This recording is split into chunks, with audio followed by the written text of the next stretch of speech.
Isang dating kapamilya aktres ang muling gumagawa ng ingay matapos mabalitang porsigido na itong magbalik showbiz ngayong taon. Ayon sa source na nakalap na impormasyon, matagal-tagal din itong nawala sa spotlight matapos magpahinga at tutuka ng personal na buhay sa ibang bansa. Sa kanyang kasagsagan, nakilala si aktres bilang isa sa mga premyadong dramatic actresses ng kanyang henerasyon.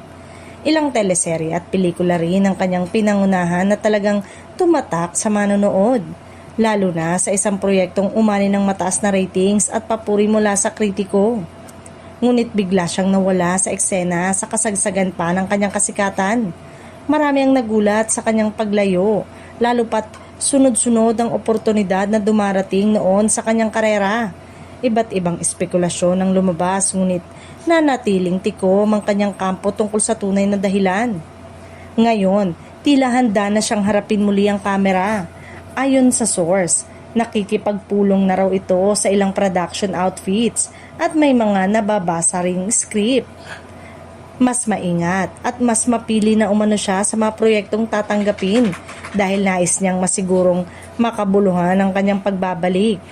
May mga bulong-bulungan ding posible sa ibang network na siya mapapanood, bagay na tiyak na aabangan ng kanyang mga tagahanga.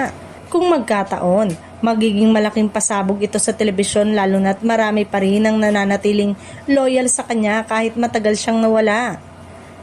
Sino nga ba ang aktres na ito na minsang namayagpag sa primetime at ngayon gustong muling patunayan ang kanyang husay?